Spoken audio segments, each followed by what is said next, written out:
right, welcome to the Sober Heathen podcast. I'm Scott. I'm sober. I'm the Sober Heathen. Happy Mother's Day to you mothers out there that are out there killing it, whether it be um, in your golden years, in your young years. Um, I tip my cap to you for doing a great job and being a great mother. Hopefully, you got to spend some time with your children. Hopefully, you got to do something fun this weekend with the little ones or the big little ones, and I hope you enjoyed your time. This is technically a Mother's Day episode, not because it's just on it, but because I will discuss Mother's Day briefly.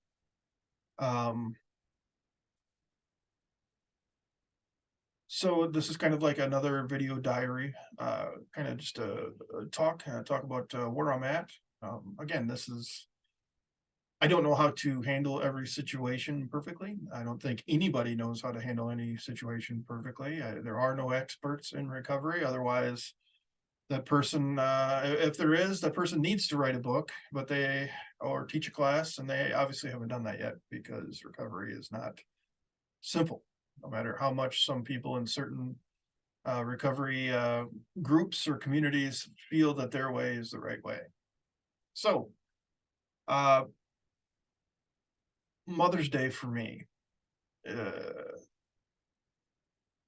again, to be blunt and as authentic as possible, Mother's Day can just fuck right off. Now, if you listen to past podcasts, you kind of know my situation, but I'll recap briefly. I was not raised by my mother for more than the first few years of my life, and that still wasn't consistent. I was splitting time. At least I would safely wager on 50-50 between her and my great grandmother. So my real mother, the person that acted or took that role and fulfilled it, the most complete would be my great grandmother, who is still living. I am currently living with her. She is 98. She is half a year away from being 99 years old. She is in relatively good health. She's weak, and it's becoming harder to swallow certain types of food. But I can go have a conversation with her, and it can be a good one depending on what we're talking about. So what I'm currently dealing with when it comes to days like this, and it used to be Father's Day too, and I want to say something right off the get, okay? I would be the world's biggest hypocrite to come on to a podcast and bitch about my mother and not recognize my faults as a father. I drank, and I drank in shitty situations that ignored my children. Luckily, there were only a few where I put them in danger, but a few is too many. One is too fucking many, and I did do that. And for that, I am a piece of crap. For that, I don't have to continue to be a piece of crap. I can make better choices and be a much better father moving forward. And that is the plan. That is the absolute plan. My intent, and that's the word I want to key in here. I want to key on here on this podcast is intent. My feelings on this, okay, because my dad, a lot of people ask, well, where was your dad? And I rarely go there because that's another story. I'll try to stick to the Mother's Day side of this, but I don't believe that my dad's intent was ever to be a crap parent, to let me go. I just don't think he knew how to deal with it. I don't think he knew how to, push. And I can totally relate to that because I'm the same type of person. I for many years in my youth up until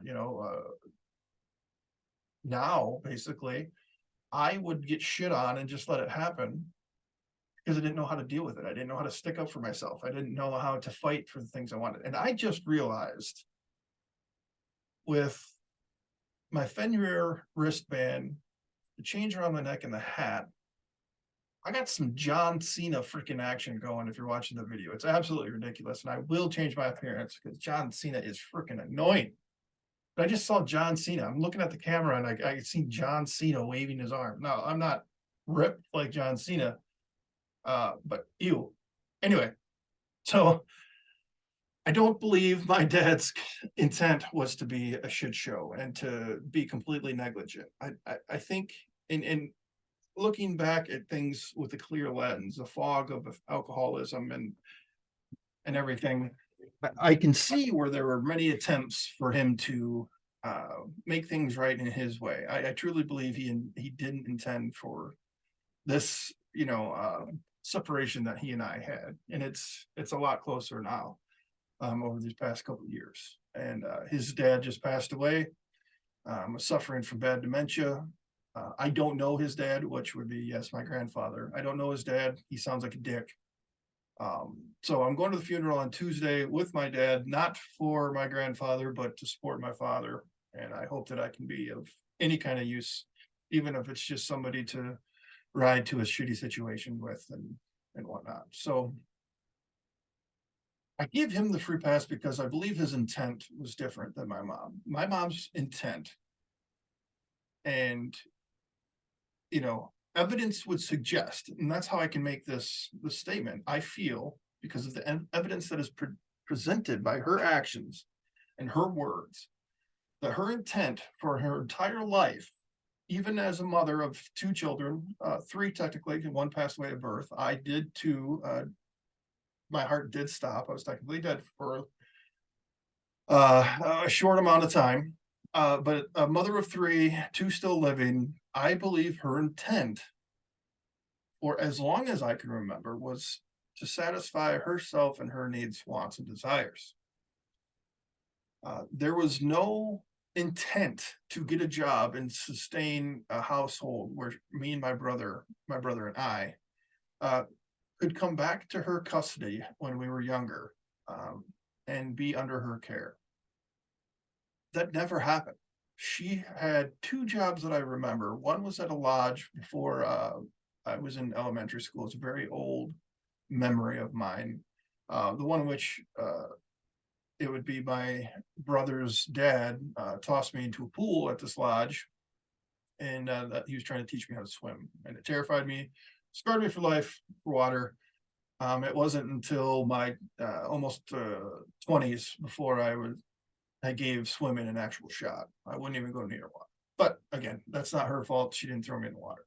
Uh, but she also didn't leave the dude either. So, and I mean, people make mistakes. Anyway, I could go in circles on justifying and trying to reconcile things in my head, and I do that all the time. And I think that's part of the reason why I'm going nuts at times. So she had that job and one other one where she cleaned hotel rooms for like a month. And this, I'm just trying to explain to you the resentments that I have and the whys and the evidence. And I know people that might listen to this will be like, well, resentments are, you know, a relapse waiting to happen. Well, I'm not going to fucking relapse on this. Okay. But what I am doing is I'm trying to talk it through and share my struggles so that maybe somebody else out there who's struggling with a parent that sucked ass, um, can hear somebody talk about it and be assured that they're not going to go back to the bottle or the substance to fix the problem, because the substance never fixed the problem. Absolutely, you get that immediate ease and comfort. I know I did when I chugged that half pint. It was immediate ease and comfort, and I just felt better. Short term. So to go back to intent, her intent was not to find any way possible to get her kids back and be a loving and caring mother and take care of them. There was always an excuse of why that couldn't happen. It was never her fault. The same as why her five or six marriages that I know of, I'll just say five to be safe. I think it's six. Five marriages that she had failed, and none of them were her fault. She takes no responsibility for any of these things. So even up until last year, is about a year ago, I spent my life, even as a little kid, trying to mend relationships. I'm gonna take the sets it off. I tried to help mend relationships for her. I would make phone calls as a little kid. I would talk to other relatives who she wasn't getting along with, and I would talk to them and try to, mend fences so that we'd have better family gatherings. And it worked sometimes, but most of the time it did not. Um, so what I'm trying to portray here is I'm not holding on to a grudge because she took my keys away and I couldn't go somewhere one time. I'm not holding a grudge because she didn't like a girl that I was dating and she ruined a relationship that I was really into. I'm not holding a grudge because she got me the car, this car, and didn't get me that car. I'm not holding a grudge for that. I do hold grudges for um, certain things. She encouraged failure. And that intent was to just be a cool mom. It wasn't an intent to be a real mom. It was to be my friend. I called off on one baseball practice for travel summer team when I played, and it was when I was with her. I just got the idea. I'm like, man, I really don't want to go, and I fought back and forth, even bringing it up, and then finally I brought it up, and she's like, okay, yeah, I'll call your coach. I'll make something up. And she did that for me. Now, in her mind, she was doing something cool for me because she was giving her son something he wanted. But what I needed was mom say, "You're just go to practice. Go to practice. I'll ride with you if you need somebody, if you're bored or whatever. Go to practice." I had a full ride to go to college to play baseball. Sure, it was at a college that I didn't know anything about. I just signed with the first one that asked me because I had no people skills and no real life skills growing up. My great grandmother is, like I said, she's 98. She went to a one-room schoolhouse. She dropped out of school in 8th grade because that's what they did.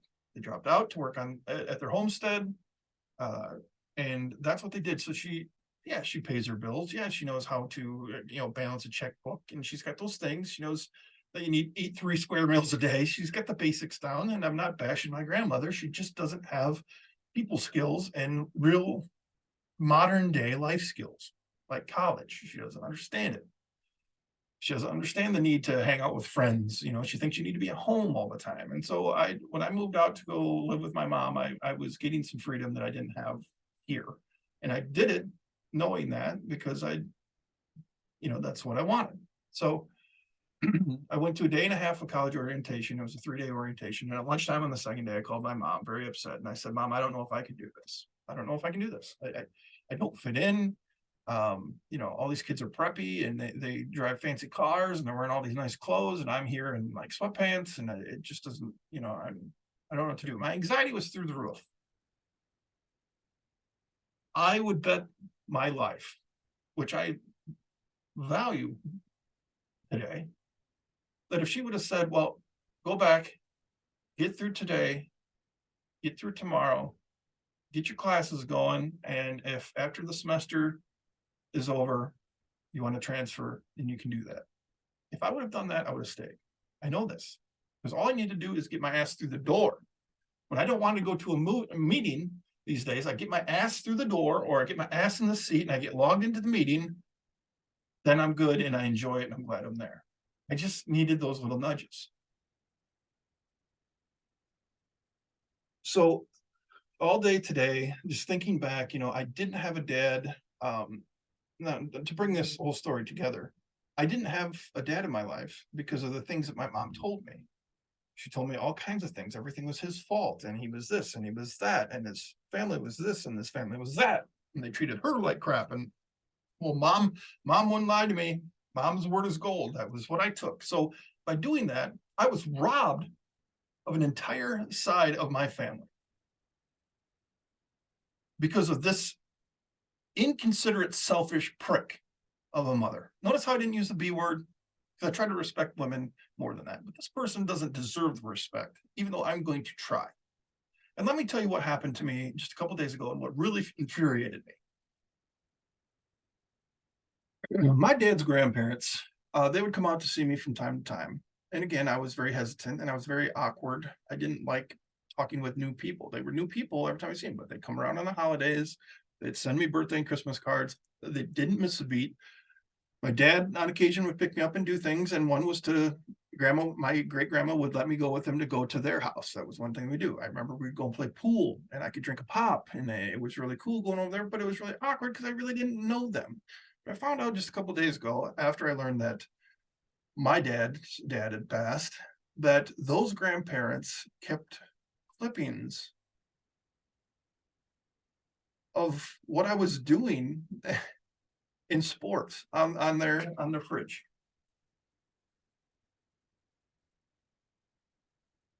And I was willing to turn them away. Yes, obviously you're a kid. I was told that today when I was talking to somebody close to me about it. You're just a kid. I know I was just a kid, and I'm not about to cry because I'm mad at the kid for being ignorant. I'm mad because it was robbed. These people obviously cared.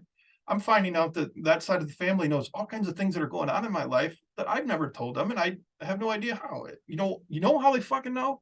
Because they care and they're paying attention. And now I'm 41 years old and just now getting to hear this and see this. I have done terrible things as far as choices with my kids. I've talked about them openly and I'll do it again, even if it fucks me in the long run. There was one time when I was drinking and driving, my kids were terrified because I kept hitting the rumble strips. I'm so thankful to anything out there that's more powerful than me. I don't know if there are gods. I pray to the ones I believe in. I am so thankful that nothing happened to my kids. I'm a fucking idiot for doing that shit. And I got to let it go because they are safe and nothing did happen. But I don't know what they're going to remember and how traumatic that really was for them. But my intent was never to harm them and never to not be there for them. My intent is not to take a family away from them.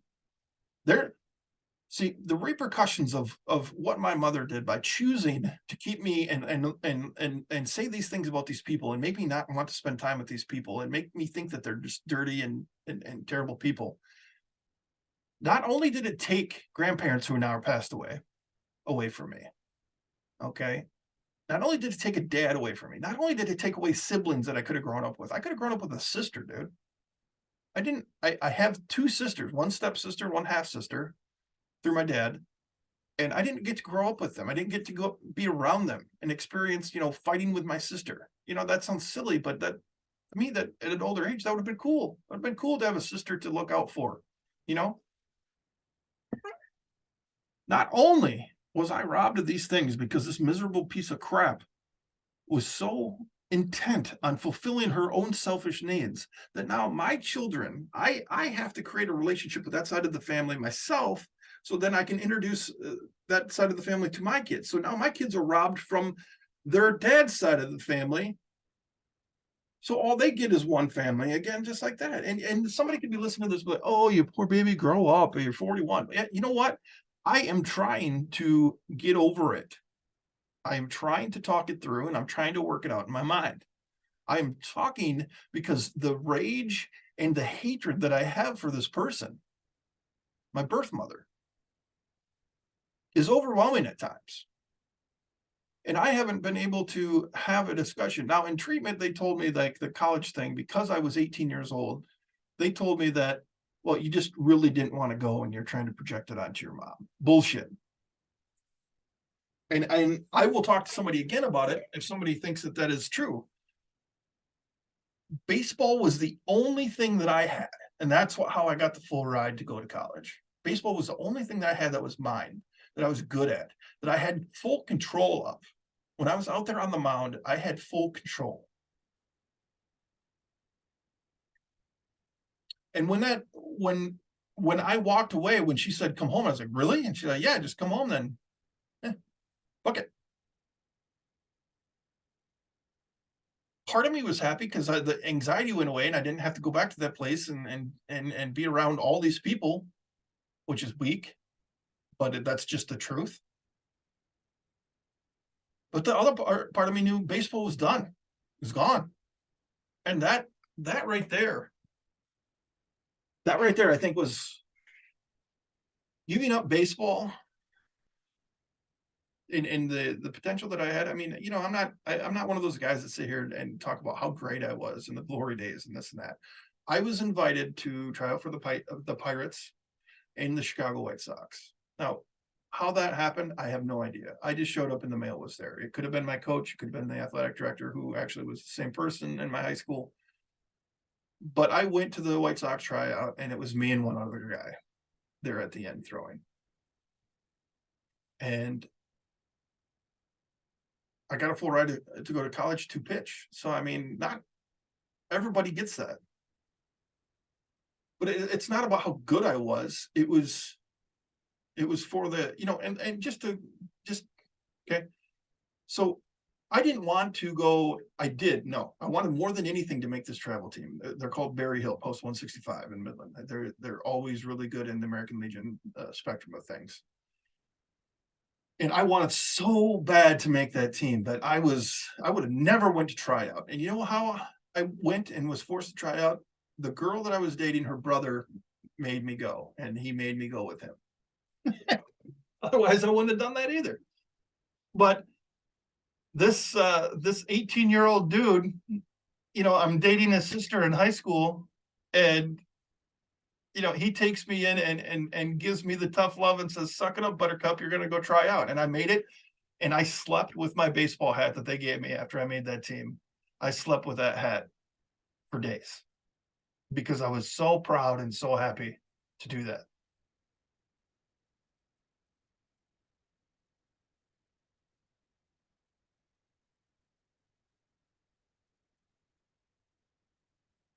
If I'm being honest, I am harboring extra hate for my mother and her lack of intent to do things for me and be a mom for me, because I know that not being in my kids' lives like I should have been while I was drinking, that I potentially robbed them of things as well. And I'm able to understand that. What did I rob them of? Because my intent, drinking and alcoholism is a selfish disease. And then I had to be selfish again to fix myself, to go to treatment for 250 days in one calendar year. Go to jail. I had to face my consequences. That's not selfish. That's, that's just paying a price for my selfishness. But I had to take all this time and to get myself better. So what have I robbed my kids from? And I can't change that. And that's all these things. I understand that. But what I know,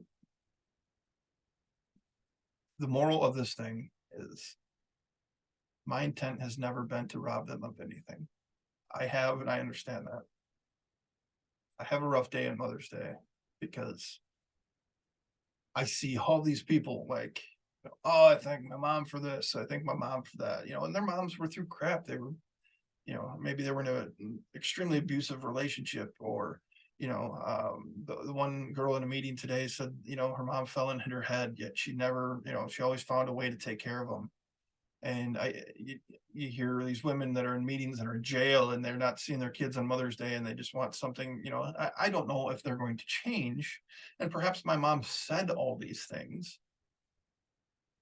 Some people are going to listen to this thing and they're going to think, it's just a whiny little bitch session. And you know what? That's fair. But this is me talking it out and getting it out there. And if anything, if somebody listens to this and they hear me say that, I'm not going to drink over that, and that's the truth.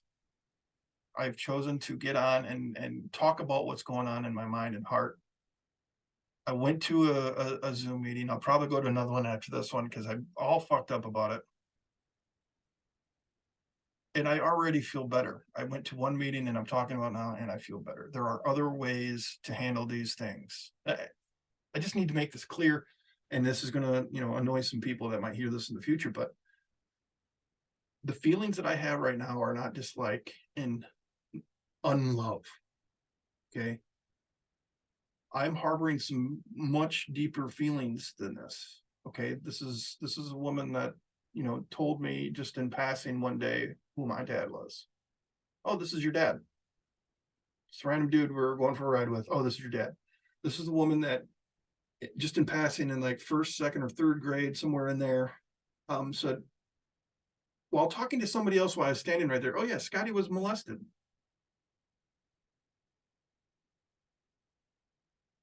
I didn't know, but I knew, like, look, I was in kindergarten and I was doing things that, without getting too descriptive, I was doing things that high school boys do when they think about other girls. I was doing that in kindergarten, and I can tell you the girl's name too, so remember it.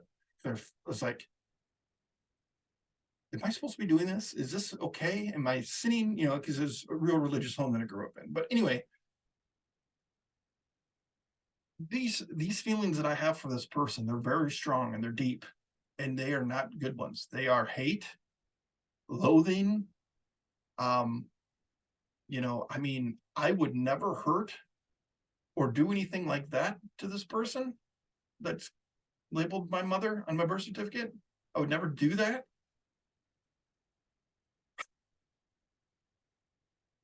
But if somebody called me right now and said that she was in the hospital from a bad accident, or she, only had a day or two to go before she passed, and people are going to think I'm a really bad person. I'm just being honest.